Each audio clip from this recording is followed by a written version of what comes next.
Good evening, everybody. Welcome back to the Football Martin channel. It is the latest edition of the Saints FC transfer show from my channel, the Football Martin channel. Thank you for being here. Thank you for tuning in. Being a live broadcast this evening, you can get involved in the live comments chat. Give me all your opinions and all your thoughts to all the stories that we cover over the next 20 minutes or so. Everybody, welcome back to the Football. Right, let's get into the show. Plenty to cover this evening. I want to start off with a story that came about Saturday morning. And James Bree, he's going to return to Southampton. He's on his way back. James Bree is going to join Southampton back in the Championship after his loan at Charlton Athletic. He went back and trained with the team today. And he was ever present during his time at Charlton Athletic. Featured in 20 of 20 games there. Only missed Charlton's 5-1 defeat to Southampton. And Tonda Eka is looking forward to having him back at Southampton. I think it will be a massive plus for the squad. I think he's a player that's versatile. He can play right the way across the back three, back four. He can play fullback, he can play halfback, wing back, and he does give competition to Ellis Yella, who played at right back in the second half Saturday, and also Mads Roslev, who I've put on the cover photo, is struggling with injury at the moment. He can't get any rhythm in training, and he is struggling to get himself back and fit. Eckert went on to say that James Bree already has a relationship with players at the club, and that is a massive bonus to have, isn't it, when somebody's been at the club and already got those relationships. And he will be back in the squad for the game against Sheffield United on Wednesday. And his Charlton side, actually, he was at Charlton at the weekend, they faced Sheffield United, 2 send-ins off in that game for Sheffield United. We will preview the Sheffield United game tomorrow on the channel as well. So James Bree is on his way back. Somebody that is leaving Saints, the man on your screen to the right-hand side, is Ryan Fraser. He is off. It hasn't been confirmed, but he is leaving. Ryan Fraser is in Australia. It was reported by the Echo at the weekend that he is off to Western Sydney Wanderers. And so much so, when I went to fill out the details in the software to do the transfer on the show, I couldn't even find the club because it's a club it just wasn't in this database. I don't know loads about them. He has just 6 months remaining on his Southampton contract. He hasn't featured since the game against Oxford United. Limited minutes at St Mary's. Saints will save on the wages. Fraser goes and gets regular football. He will see out his remainder of his contract for Saints on loan. And then that looks like it will end up being the end of his career in Australia by the looks of it. Though he's had a few games for Saints this year, it's not like he hasn't played, because he has been involved at a criticism from some of the Saints fan base. I think maybe a lot of that stigma kind of followed him from Newcastle and the time down at Bournemouth. And Bournemouth fans didn't have a lot of great things to say about him. But for me, I think he's a guy that's a top guy, got a lot of time for him. And I wish him all the best over in Australia. So good luck to him. A great place to go and finish your career, isn't it? Go to Australia. The weather's great. A great place for your family. If I had the opportunity to go live in Australia for a while and I was a footballer, you'd probably go and do it at the end of your career. America, Australia, great thing to go and do. So, yeah, good luck to him. Does it leave a gap? He was going to get no game time here, really, was he? Anyway, he played a big part, didn't he, last time round in the Championship. Was really good under Russell Martin. Obviously, he had a terrible second season with us after he's got his contract. Was one of Will Steele's first names on the tee sheet for a period of time early on in this campaign. And then we brought in, obviously, winger Sienz has come in, and then Fellows is coming in. Willock can play with pace and power out wide, and inevitably his position was always going to become a lot harder to sort of claim back. He was never going to get it back. That injury, he was never going to get it back. Saints need to thin out the squad. And that's why I put in my transfer notes today for the kind of like the opening segment of this show was around us not having clickbait here on the channel. We're not here for clickbait. We don't do clickbait, but we do honesty. on this channel. We do honesty and we say it how it is. And you can see any of the post-match reaction from the weekend. My guests are all very much like-minded people. We like to be honest. We don't like to be too critical, but we just say what we see. But we all agree that we're at a bit of a crossroads as a club. And I think that comes to recruitment as well. Recruitment is about the playing identity and also the manager's profile. And could the manager that's there at the moment, the head coach that's there at the moment, be the head coach that's there this time next week? I think it could look very different in a week's time. He's under immediate pressure now, Tonda Eckert. But the playing identity, they seem to have that from coming from above, how they want to see us play football, unless they totally go gung-ho and change the way we play. I'm going to come on to a man that I'd love to see manage Southampton very shortly in this show, but I'm going to finish up by covering all the transfer chat first and foremost. But I feel they are at a crossroads when it comes to the window, and also I think we're going to be limited to what we can bring in now, but due to our position, 7 points from sort of like the bottom three now, we're kind of being sucked into a bit more of a relegation fight than we are a playoff push. And to have a playoff push we are running out of time to do that. A bit, we say transfer news. There's somebody coming in. It's not a player, but many of you may have missed it. It was reported today from George Rees-Julian that Saints have added Edward Skimmett, if I pronounce it correctly, to Tonda Eckert's staff. He's a technical analysis department member. He's going to be. I could get my words out there. Previously worked at Hanover 96. Currently sixth in the. Who are currently sixth in Bundesliga. He has experience in Sweden and Canada. He's 31 years old. He's a License B coach from Germany. And he was with Saints at the weekend for the 2-1 defeat against Hull City. And he is obviously speaks the same language as Eckert. He's been brought in to work in the analyst department. So, they're adding to his backroom staff. But even though it's happening, people say, well, there's no danger of Eckert going. I don't think it means anything when you bring analyst staff in. Analyst staff are usually there no matter what the manager is, to be fair. So that was just a bit of news I wanted to bring to you. Not a major talking point really, but I did want to cover that this evening on the channel. Give me all your thoughts in the comments box below to that one. So we've covered Ryan Fraser. He is off. There is a transfer centre on the right hand side of your screen. Though it's not being confirmed, I have added Ryan Fraser on that right-hand side. Gavin Bazunu, I saw his first interview today with Stoke City. He said he wanted to be, it was a no-brainer to go there. He wanted to play football and be involved in a team that were fighting for the playoffs. I thought it was quite a little bit of a dig, maybe, a team that were fighting for the playoffs, because we're certainly not at the moment.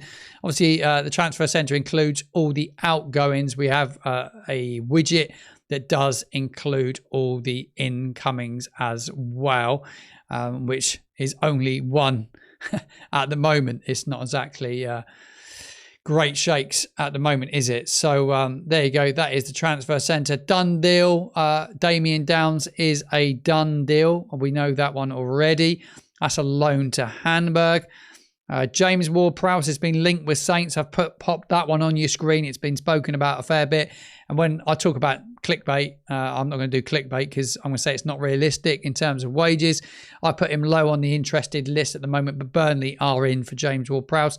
Lots of people talk about him all the time in the comments. Everton were interested, but it seems to be that Burnley are leading the way in the chase to get James Ward-Prowse. Looks like his agent's already come out and said that Ward-Prowse wants to play in the Premier League. I think it was his agent and his people were talking that one up. And apparently, I did see a rumour, actually, I don't know if you've seen it, that apparently the reason that he was he fell out with Nuno, because it reportedly, and it was just like tweets I'd seen, just probably total BS, but there was talks that he called him Baldy. And that is the reason that they fell out. Whether that's true or not, I don't know. Quite petty if that is the case. Gavin Bazunu, we spoke about that deal on loan to Stoke City to the end of the season. Kept a clean sheet at the weekend, but wasn't particularly worked from what I read. Ronnie Edwards, we've already covered this. 4 to 5 million. There was never a confirmed fee on what Saints sold Ronnie Edwards for. Adam Armstrong, we spoke about him on Friday on the transfer show. Wolves are still interested, and whether that one will resurface. I thought he looked a little bit lackluster at the weekend. I still love Adam Armstrong. We've got a lot of time for him. Not at his best the weekend. He's definitely off the boil at the moment. But then the whole team is. There was rumours that I read a few days ago that Wrexham were eyeing him as well. So Adam Armstrong, will he stay? Will he go? Will Saints cash in? They may cash in if they're able to bring this man in. Joao Piru. We spoke about him a lot on the channel, haven't we, over the last couple of weeks. A player I'd like to see Saints really go and show a bit of interest in. And it is rumoured that they are interested in him, but there's loads of clubs that are interested in the lead striker who isn't getting any game time. But it does look like the top of the list at the moment is Scotland and Celtic. But that's an interesting one when I think about Celtic due to the ownership around Rangers having the same owners or same people involved that are involved at Rangers. Would the people at Leeds go and loan or sell a player to their arch rivals in Scotland? I don't know, but there's no indication that Piru is trying to push a move. I read some articles on it today. He's not pushing. The club have not come out saying that he's pushing for a move. Neither. Leeds are apparently still assessing their squad needs for the remainder of the season. But Leeds' ownership links with the 49ers is just the thing that intrigues me the most about that one. Any deal will be influenced by football, you would have to say.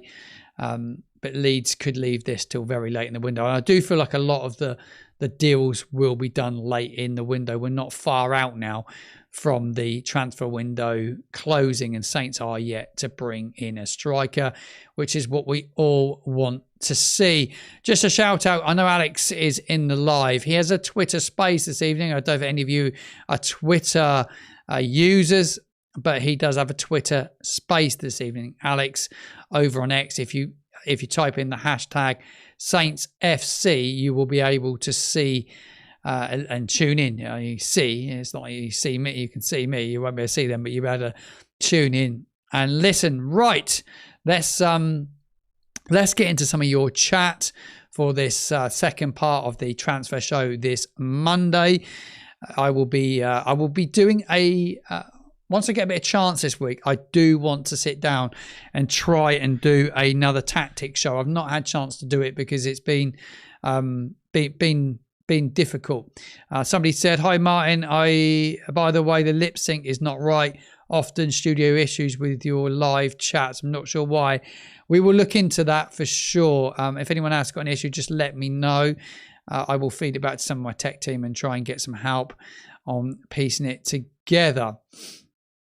Right, what else do we have in the chat? Hi Martin, heard about Harrison Batoni, young Wigan midfielder. Yeah, I have seen that one.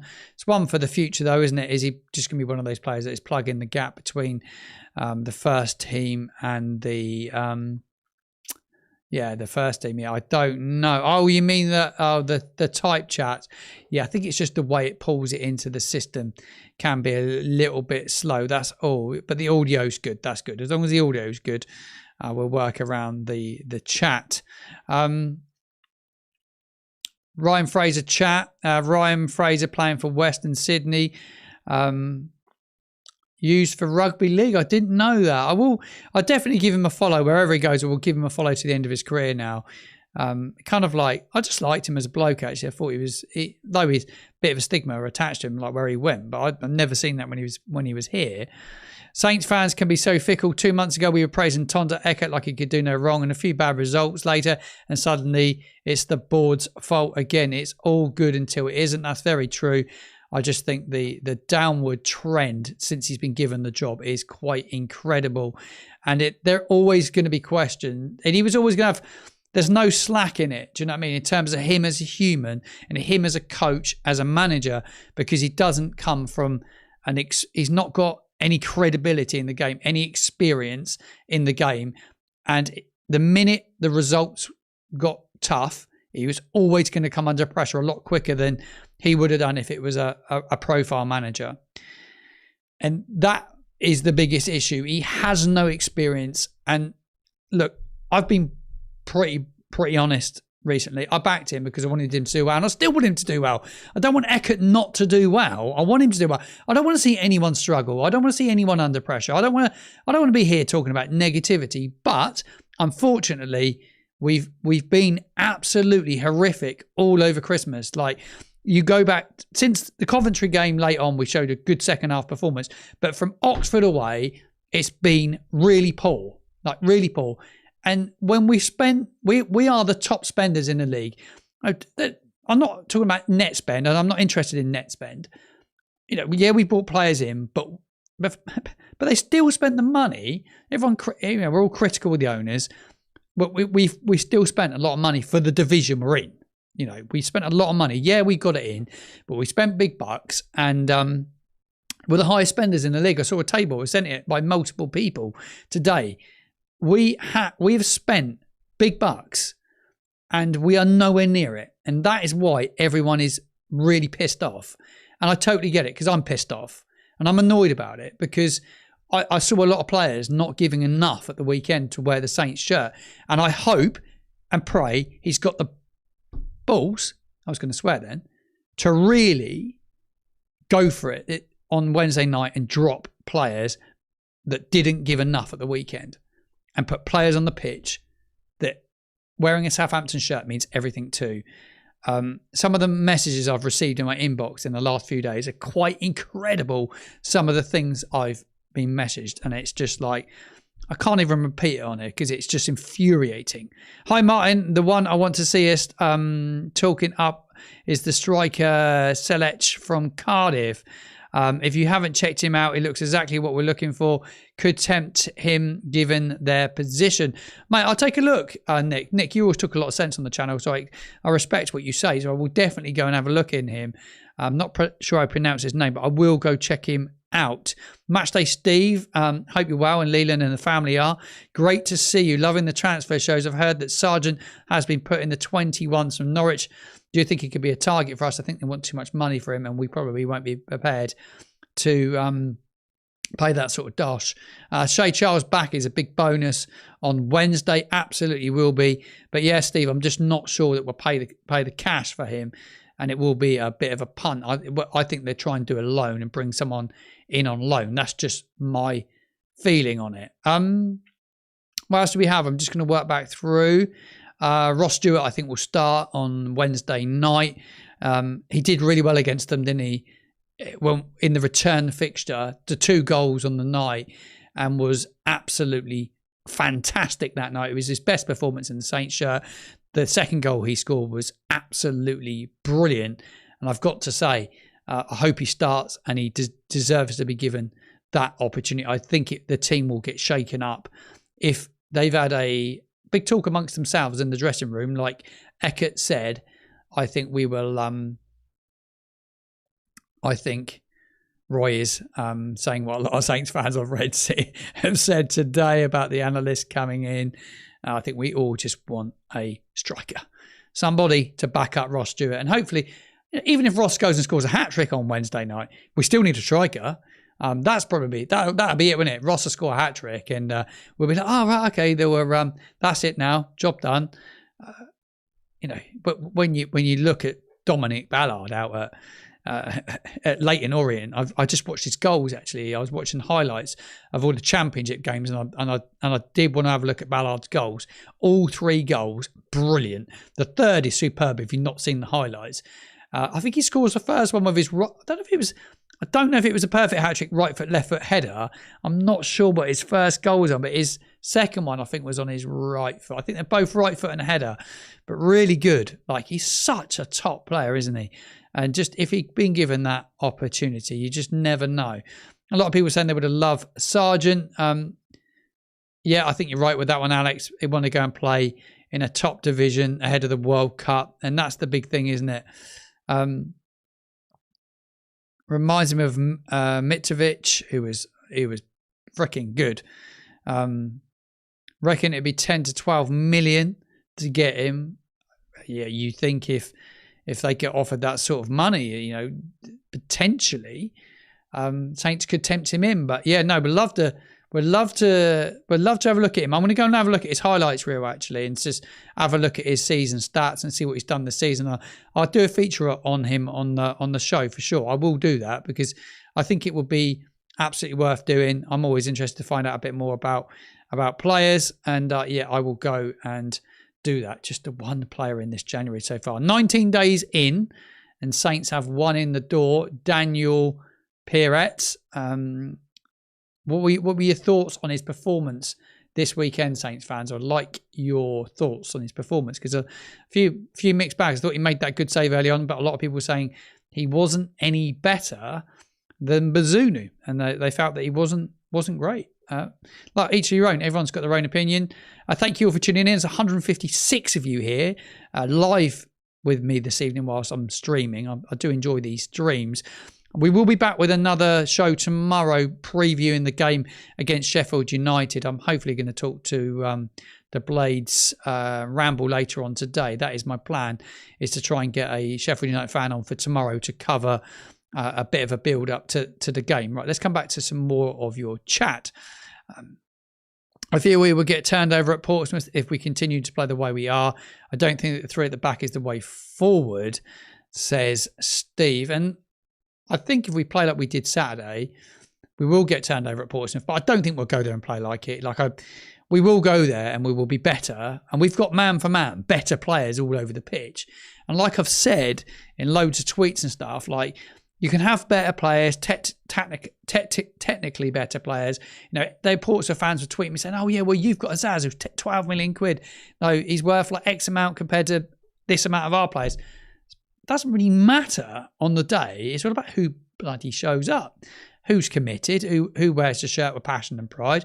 And we saw that. When we played them at St Mary's, man for man, we're a far better team. Fellows, did Azaz play in that one? I think he did. He did. Look at our team on paper is a very, very good team. Harwood Bellis, 20 million. Downs, 20 million. A goalkeeper, Bazunu, was 15 million. And you look through the side, there's just like a huge amount of worth. And Cameron Archer up front, 15 million. It didn't mean anything in that leg because we weren't up for it. And that was alarming that day. And it was everyone blame Will Steele. Oh, it's all Will Steele's fault. Will Steele shit. PlayStation manager, football manager, he's shit. But it clearly wasn't all him, was it?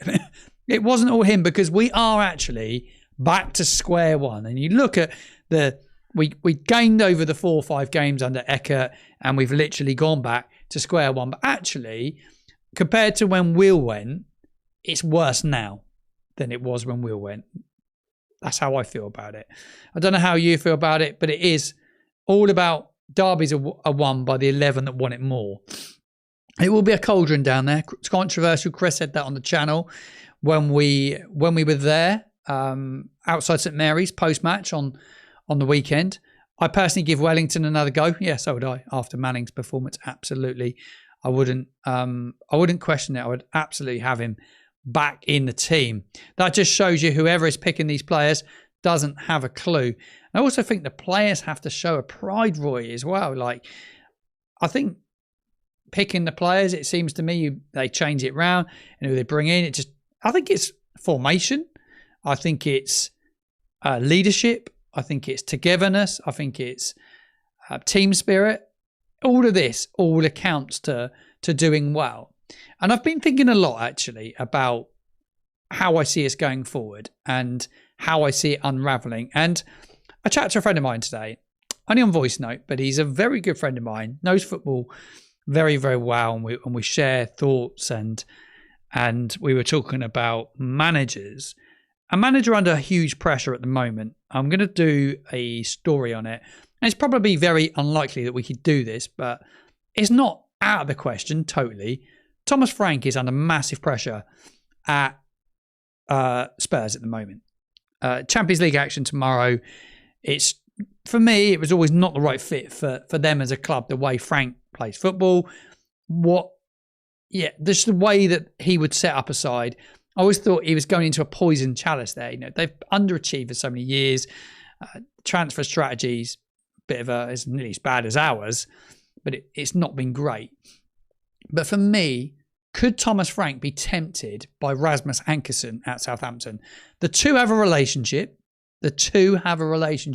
From their time at Brentford, because I don't know the ins and outs of it, but from what the research I've done today, in 2018, Brentford made a pretty bold call to give Frank the job as the head coach when they sacked or let Dean Smith go.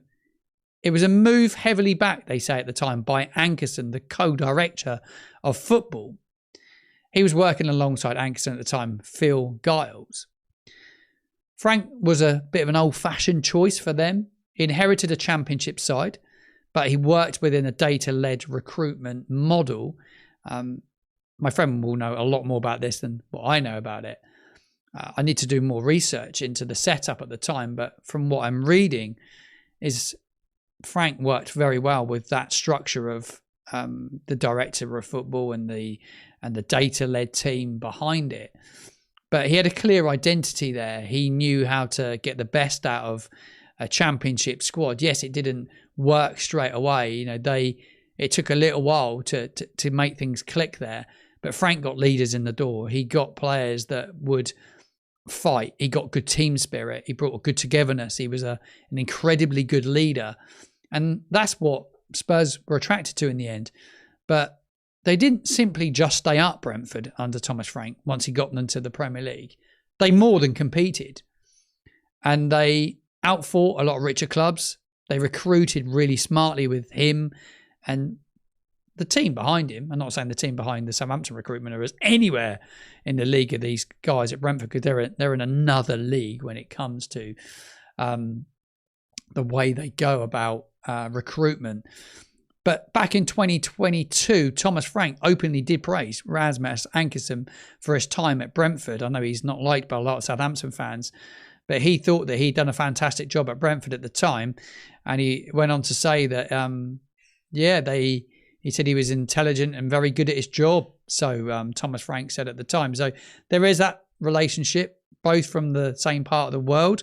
Would Thomas Frank be a man you'd like to see as the next Saints manager?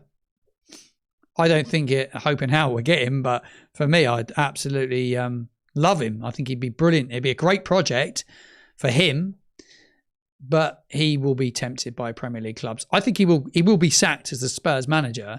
I don't think he will survive there, but where will he go? But I can't see it, like Nick says, but you have to question how much Brentford's success was down. Look at Potter. Was talked up at Brighton and they moved forward. Nil. Bournemouth the same. Yeah, Nick, you make a very, very, very good point. I think that Brentford, Bournemouth and Brighton are three of the best well-run clubs in this country. They lose players and managers and still keep moving forward. Absolutely spot on. So, in-game management's terrible at times, and I agree with what you're saying, Steve. Do I think Adam Armstrong? I think he could go. I do think he could go in this window. Do I think he'd go to Wolves? Maybe. But that will be fighting for them next year in the Championship. That will be up against them next year. Taking off Fellows was crazy when he's not played as a right winger for nearly the whole of Tonda Eckert's time. I did find it a bizarre substitution. I guess he's trying to manage minutes, but when you're trying to chase a game at 2-0 down, it was ridiculous. Absolutely ridiculous. Right, we're coming to the last 5 minutes or so of this stream. Frank for Saints manager, someone else said there. Has to be a 6 points, back four. The way forward, we need Romeo as captain, Bree at right back, Bellis and Stevens at centre back, Manning at left back. I'd probably give the Manning one a miss and put Wellington in there, but I get where you're going. But yeah, no, 6 points is absolutely what we need. No, and don't need an absolute liability in Manning. A lot of people are very critical of his performance at the weekend. James Bree will definitely be involved. How much he wants to come back will be It'd be intriguing to see what his body language like. I watch body language a lot when I'm at football, of managers and players, opposition's warm-ups. I always watch body language, and some of the body language from people over the weekend was quite bizarre in a game where there's too many memories of Preston North End. Way too many memories of that. Way too many memories of that. And more chance of getting Frank Carson. No, I agree. I don't think we'll get him, but I just think he's like somebody. Could he be tempted if he's sacked? He's still in a job at Spurs, and I'm sure Palace will be sniffing around him with Glasner on his way out at Palace. Whether they end that before the end of the season, he's not going to continue after the season. No decent, experienced manager will touch Saints with a barge pole at the moment. I don't know. I just think they get paid such large sums of money. Like, if you're sold the dream and someone's offering you 60, 70 grand a week and some sort of bonus to get to the Premier League, and then you've got a contract of 3 years and you're getting paid out 50% of it if you get sacked, I think it's for somebody that's desperate to get in. I don't think it's untempting. But, these managers get paid huge sums of money. I'm not sure what Eckert's contract is, but a lot of these managers get massive, massive sums of money. Manning better than Wellington, said someone. It's so interesting, like the mixed thoughts from person to person on what they feel is a good option in a certain position and not a good option in a certain position. But it's intriguing what you say. I love it. I love reading what you've all got to say. I really appreciate you all getting involved in the chat this evening. Managers will view Saints as a payout heaven at the moment. Yeah, they do. And this is it. I think with a lot of these clubs, they get contracts and it's like you get paid out if it doesn't work out. And that's how it goes. That's how it goes. Somebody's saying there, they hope Adam Armstrong goes. There's one person here somewhere. I saw Russell Martin mentioned somewhere a minute ago. Keep playing this way and we may as well bring Martin back. There's a lot of people inside the club that don't that he fell out with. There was a lot of internal fallings out from. I think there's more chance of me getting the Saints manager's job than Russell Martin. Neither are good enough defensively. It's an area where lightweight. I think didn't Larios come back? They've recalled him, Saints. I didn't touch it, but have they recalled him to? Yeah, someone else is saying about the audio. Apologies if it's out. Your dialogue is not matching the movement of your mouth. Brilliant trick. Yeah, so I can't remember what we're saying now. Sorry, I got sidetracked there. Just want defenders to defend. Yeah, so do I. And midfield to create and the strikers to hit the bloody target. Just move the ball quicker back to front. That's when we were at our best.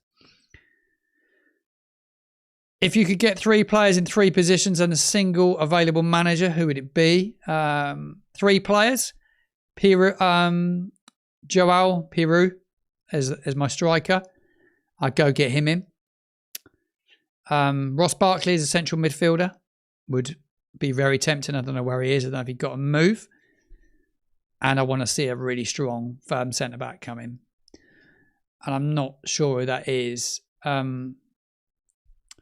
I don't know who the centre-back is, but I want somebody that's played in the Premier League or a Premier League player that's probably not getting loads of minutes that I could bring in to give us leadership at the back.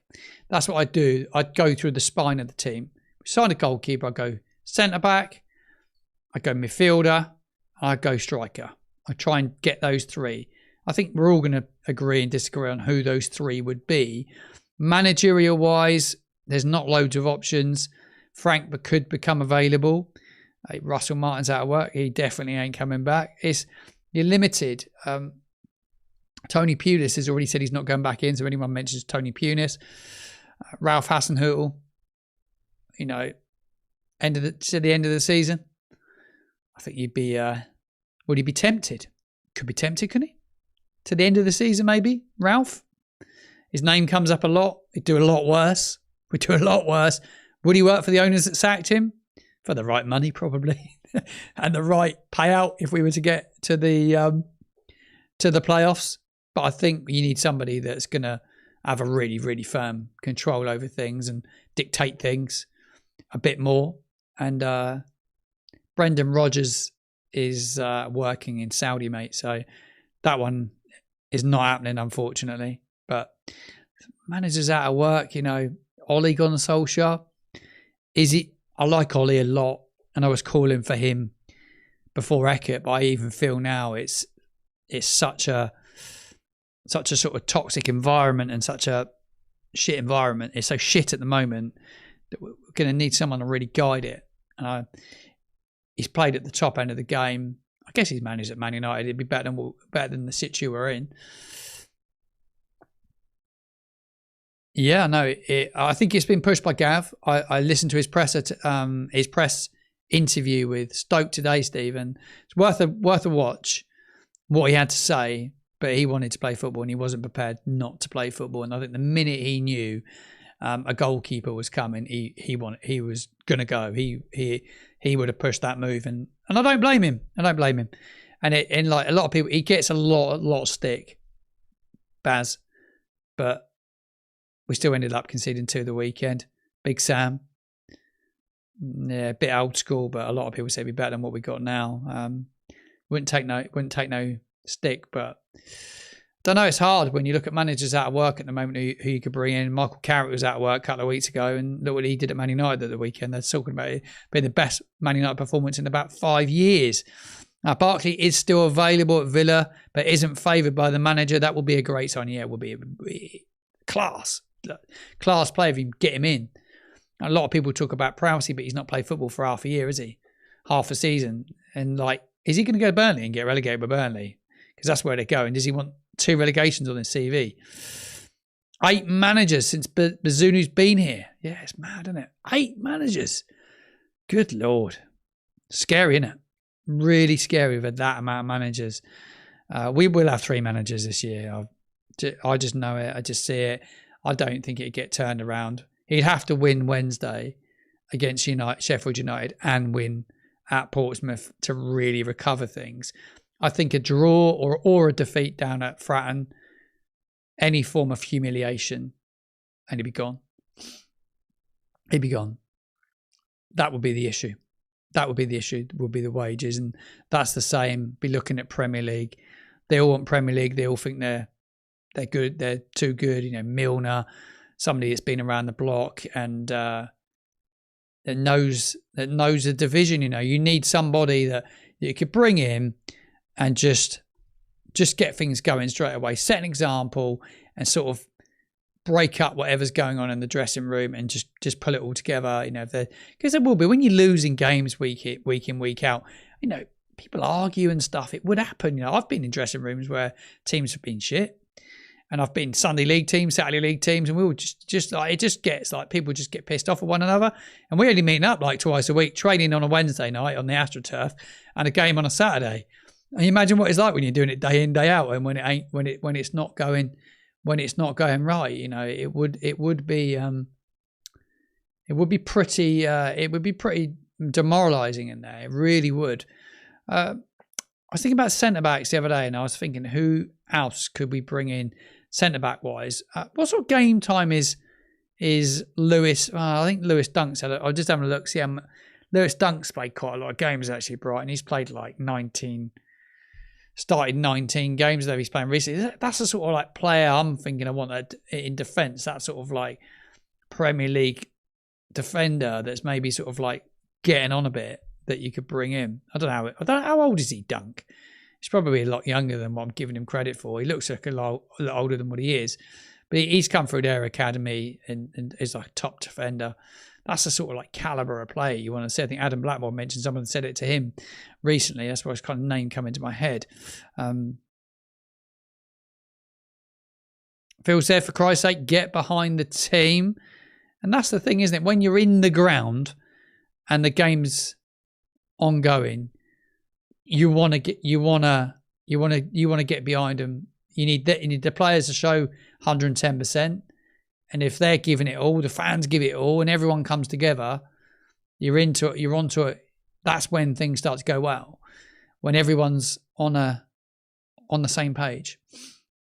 What's Gareth Southgate doing these days? He got released by Saints as an academy player, but yeah, I don't see Gareth Southgate coming. More chance of me waking up next to yeah, we ain't. I don't think I said on my post-match reaction at the weekend, I think there's more chance of being sucked into a relegation dogfight at the moment than a playoff place. You know, we're going to need probably 6 wins to guarantee safety. 6 wins. We've got 19 games left in the Championship. And we've been turned over. We've been beaten by sides that you wouldn't expect us to get beaten by. But then we've gone and put performances in like we did against Charlton, Leicester, Birmingham, West Brom. We blew some teams away and played some unbelievable football. Some unbelievable football. We were so good when we were good. So watching freaking Barcelona. I think Leo Cienza had said in an interview with Transfermarkt, he said when we were at it, we were like Barcelona. But when the plan doesn't come together and it goes wrong, it's horrible. What else do we have? Fans pay top bucks to watch this shower. A lot of money, yeah. My season ticket was a lot of money. And yes, it's pretty gutting, isn't it? For me, nothing can save Eckert now. He and Spores need to go. We need somebody who can crack some heads together and bring some. Yeah, you want to go back to being you're talking about going back to basics. Totally get you. Totally get you. Yeah, I do. I totally get it. I think if Eckert goes, Spores will be probably held accountable as well, because he really wanted him. He really pushed for it. Now Alfie said in a tweet yesterday that he really pushed for it. There's a lot of the main press kind of like speaking out a bit more now. Still 100% behind this team. Need to be a settled side, 4-4-2. I'm with you, Ian. Totally behind the team, and I will be there on Wednesday. I know there's a lot that won't be, but I will be there like everybody else.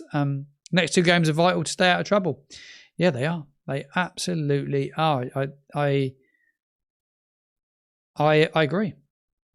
That was the transfer show, the Monday edition of the transfer show. We've done 3/4 of an hour. I thought we'd done 35 minutes, so 3/4 of an hour. Good going, actually.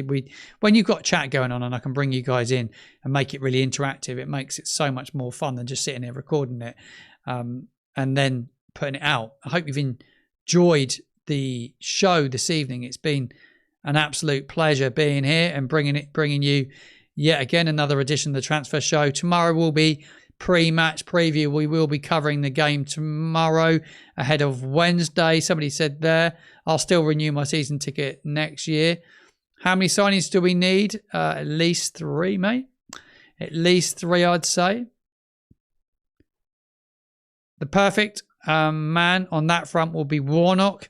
Would take no crap in the dressing room and tell the board exactly what the team needs for 6 months to yeah, I do.